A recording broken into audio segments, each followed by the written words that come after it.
Welcome to Before You Vote. I'm Mike Broomhead. The CW7 special program is here to help you, the voter, understand the 2024 primary election. We'll be talking with candidates and data analysts to give you insight into who and what is on the ballot. Now, today, we're talking about the Arizona Corporation Commission races. Before I start, I'd like to clarify the job of the Corporation Commission. They are best known for utilities. They balance rate increases that are necessary to pay for infrastructure and safety. So that's basically what they do, and that's one of the most important parts of their job. Today, we're talking with Republican candidate Leah Marquez Peterson. She was first elected to the Arizona Corporation Commission in 2019 and re-elected in 2020. Republican candidate Rachel Walden, first-time candidate, and is currently a member of the Mesa Public Schools Governing Board. We'll be back in exactly 60 seconds on Before You Vote.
Welcome back to Before You Vote. As we start talking to candidates and we want to make sure you're an informed voter, we go to a Corporation Commissioner, Leah Marquez Peterson. Thanks for doing this. Yeah, thank you for the invitation. Let's talk about the job of a commissioner.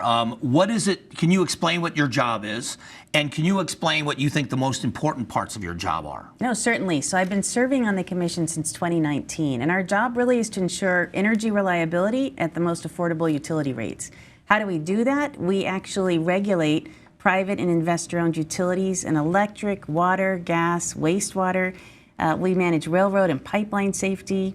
We also incorporate every business in the state, and we tackle securities fraud. So there's a lot of different issues on our agendas. So we know about utility rates because there was just this big controversy or conversation about rate hikes, but also that goes to strengthening the grid as well. But what about water? How big of a role? That's become a more important role, or at least more in the public eye in recent years. No, absolutely. People are often surprised to learn we regulate more than 350 water utilities. A lot of those are in rural Arizona. Very important, and it's a very segmented industry, I would call it. There are few that are large private investor-owned water utilities. Majority are small mom and pop. So we're working frequently on their rate cases, on ensuring that they've got the right capital investment and are providing, low-cost water rates to folks throughout the state. So it's not just about cost, but it's also about quality control? Is that a right sentence? I would explain that the Department of Water Resources handles the quantity of the water. Department of Environmental Quality is the quality of the water. We are the infrastructure, again, just for private investor-owned water utilities. But it's important. When I drive around the state, because we're statewide elected folks, that's usually one of the top questions I get asked by mayor and council about their local water utility. I think your office is one of the most misunderstood by voters. Do you know why that is, and what are the big questions you get? I'm sure people ask you, what exactly do you do on the Corporation Commission? Do you get that often? A lot? I do. I mean, they've seen our names on the ballot, so I was very proud to win statewide election in 2020 for this seat. But I know that folks don't realize the work that we're doing. It's somewhat wonky, right? We're looking at the capital investment, infrastructure, we're looking at utility rates, programs and so on, but so much of what we do impacts families and businesses across the state. So I like to speak all the time, whether I'm running for re-election or not, to Kiwanis groups and chambers and Rotaries to explain the role that we have and how folks can engage with us. We're very transparent. We have a great website where people can send emails, they can testify, they can call in to our meetings and weigh into the more than 400 utilities we regulate. So since you've been on the commission for a while, what do you believe are some of the accomplishments or bigger notable accomplishments of the commission since you've been there? You know, since I started in 2019, we've lived through the global pandemic. And during that time, I was very proud we were able to provide more than a $40 million rebate to TEP and APS customers. We also set a utility disconnection moratorium. What that means is people couldn't get disconnected during that time for non-payment. And we know families were struggling and continue to struggle even now. I think I've been the chair, actually, of the commission for the last 2 years prior to this time. I'm very proud that my focus on energy reliability. I hosted an energy reliability summit and continue to have those dialogues with our utilities. So then the challenges moving forward, because this is obviously an election cycle, in the next time you are together, whatever the board makeup looks like after these elections, what will be the biggest challenges to the commission? We're all hearing about the incredible growth in Arizona, one of the fastest growing states in the country. We're hearing not only providing reliable energy to those that are here, but the data centers, the Taiwan semiconductor industries, chip manufacturers, so much industry coming to Arizona. We're working and ensuring that we have the energy load that is necessary. And again, that's not on the backs of residential ratepayers, that everybody pays their fair share. That's probably one of the biggest challenges the upcoming commission will face. So with that growth, let's look at some of that for a moment, because just the chip industry, we know that in that industry, it is a big taker of energy, but it also uses a lot of water. Do those requirements, do they go through your commission in the planning stage? Do you regulate it once it's approved by other bodies? How does that work, and what's your role? Yeah, we're primarily involved in the energy conversation, not the water conversation. They are ensuring they have the adequate water to serve. A lot of them are using reclaimed water. We ask those questions when they come before us, but that's not the area we regulate. We are primarily in energy related to those. So then what you are seeing, do you believe with the growth that Arizona is enjoying and continued growth that's projected, that we have the infrastructure and the plans for increases in infrastructure to keep us reliable in the grid in Arizona? We do. I mean, our utilities did an incredible job this past summer. We had some of the hottest peak temperatures, on record. Yet we kept that energy grid, reliable and stable. They're consistently working on that. We are holding summer preparedness meetings even now. We're holding energy reliability summits and other types of events to make sure that they're prepared not just for this summer, but future summers. All right, so this is about a campaign. We're talking to all the candidates that are on the ballot on the commission. What makes you uniquely prepared, and what makes you one of the candidates that should be on this commission? Thank you for asking. Again, I've been serving for a number of years, since 2019, after having been appointed by the governor and then ran statewide in 2020. So I'm the only incumbent running for re-election. I've really enjoyed my time on the commission. I come from a small business background, owned a number of small businesses myself, and also ran the Tucson Hispanic Chamber for almost 10 years. So a lot of different industry experience I'm bringing to the table. We're also here, and it's very clear to me that I'm there representing ratepayers. So being from the Tucson area, that also makes me a little unusual. I live in southern Arizona, yet serving statewide, and again, the only current commissioner based outside of the Phoenix area, and I believe one of the only candidates from the southern Arizona area. I would love to continue serving. I've made it a point to say transparent and accessible, and people can meet with me and do outreach to me. And I've paid a particular attention to energy reliability, which is my platform, at the most affordable utility rates. Appreciate the time today, and good luck in the campaign. Thank you very much. Be an informed voter, and we'll be back here in just a moment on Before You Vote.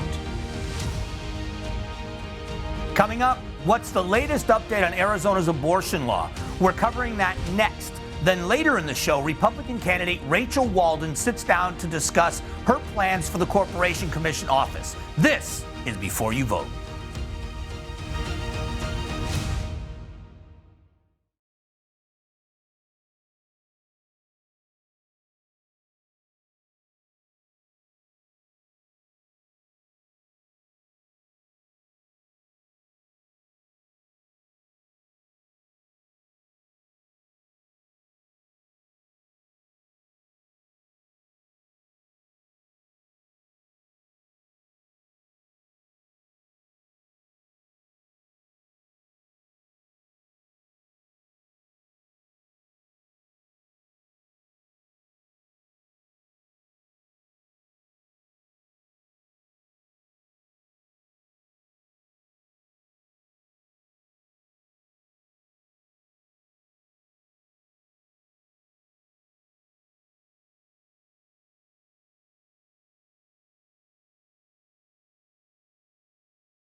Welcome back to Before You Vote. Let's recap some of the bigger news stories that I think have happened in the past couple of weeks. One of them has to do with ballot qualifications. You know that candidates have to get a certain number of signatures, and it differs for different offices, that they have to have in by April 1st. Once those are turned in, they have to be verified. So many times a candidate will go out and get more signatures than are required to make sure if there are some people that don't live in the district or aren't qualified to vote or they can't verify signatures, they still have enough qualifying signatures. Now, there are candidates that have dropped out because they weren't at that number or they didn't think they had enough and people were challenging their signatures, so they dropped out before that process happened.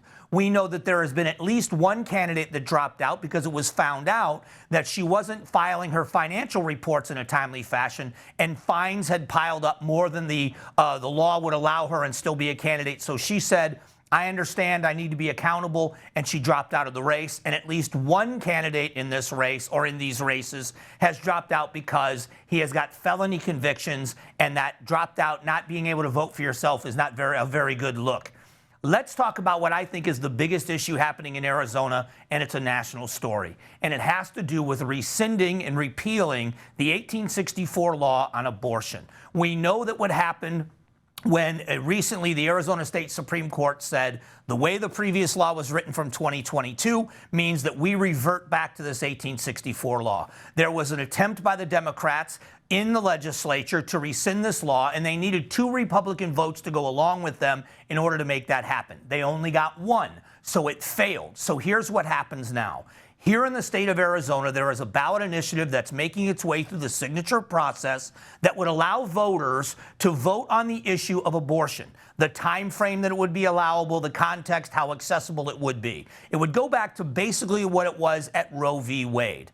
There are some Republicans that believe that that goes too far, that the 15-week ban that was put into place with the 2022 piece of legislation is the way to go. So they are trying to get that going through the legislature where it would be on the ballot for the voters to choose between those two. So it looks like there's probably going to be at least 2 options for voters when it comes to abortion. It may seem a little confusing now, but the assurances from the legislature is that we are not going to stay with an 1864 piece of legislation, that there will be something either done by the legislature and then in November with the voters, but certainly with the voters when it comes to November. This is a very important topic. It's passionate from both sides, a lot of emotions, but I think cooler heads are beginning to prevail. Those are the big stories this week. So we appreciate you watching Before You Vote. This is something we've been paying very close attention to, and we're going to stay on top of all of it. Now, coming up, I sit down with Republican candidate Rachel Walden, find out what her plans are for Arizona's Corporation Commission. This is Before You Vote.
All right, continuing our conversation with Corporation Commission candidates, a very important statewide race. Joining us now is Republican candidate Rachel Walden. Thanks for doing this. Thanks for having me on.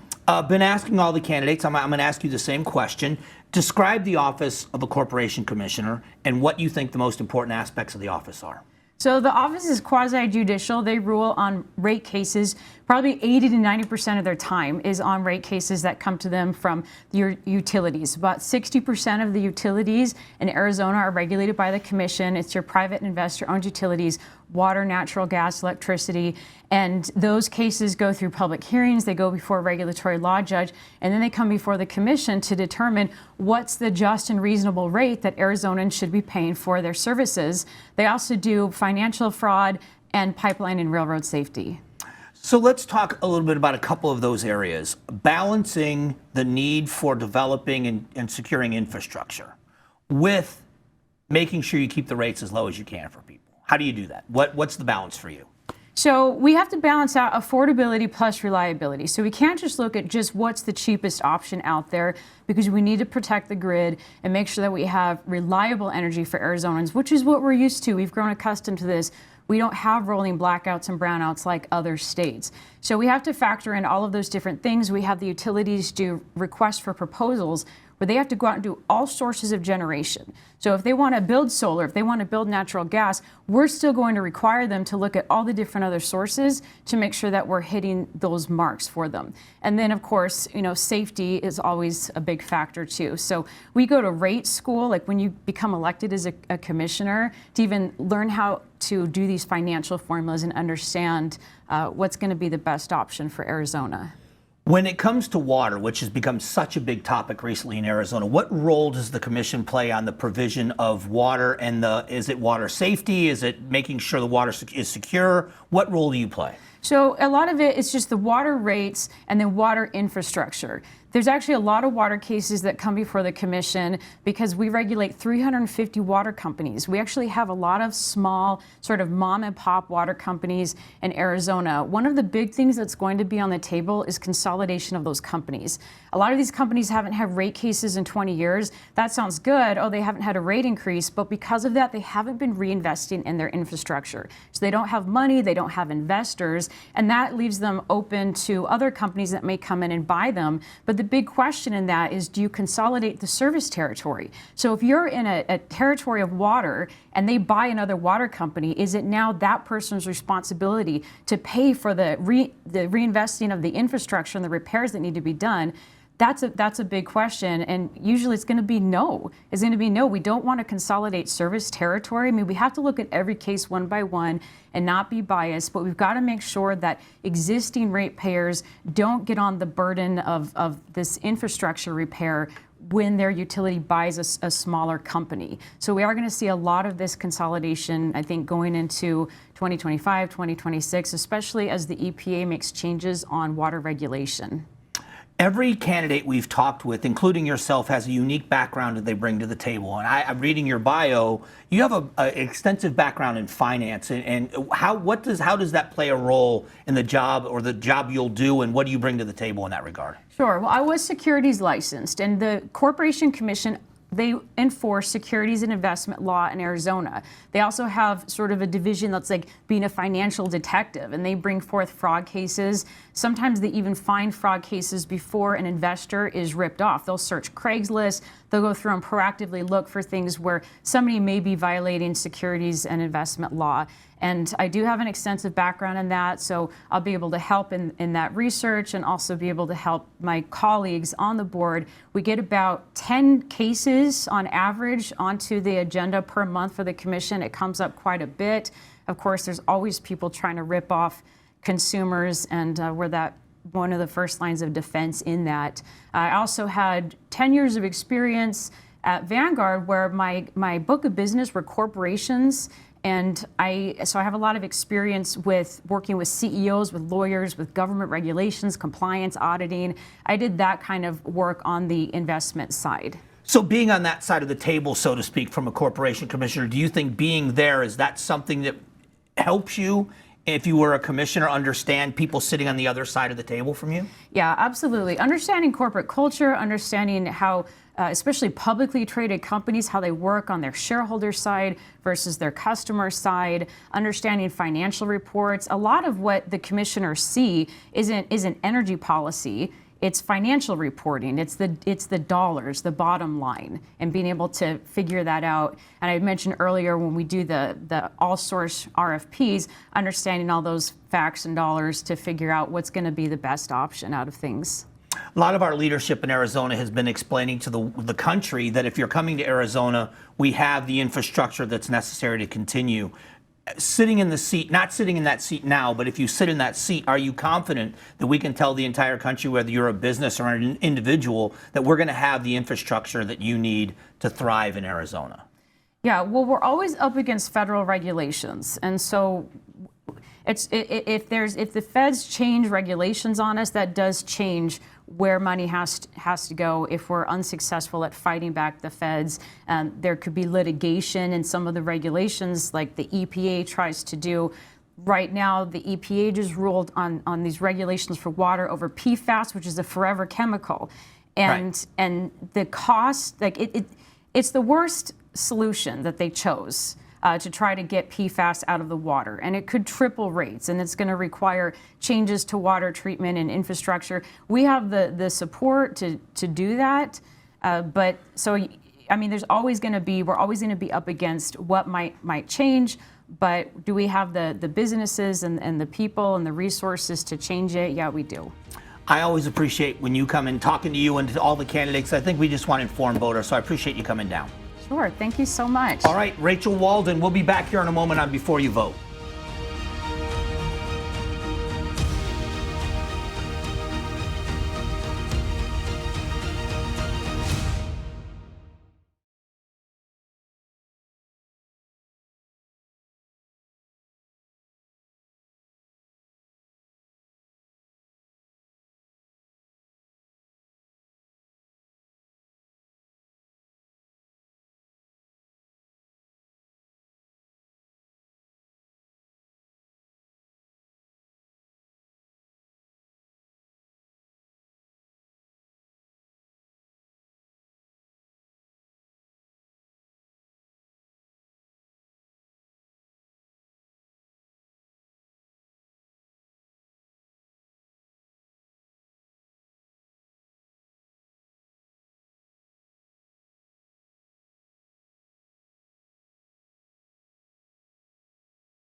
Welcome back to Before You Vote.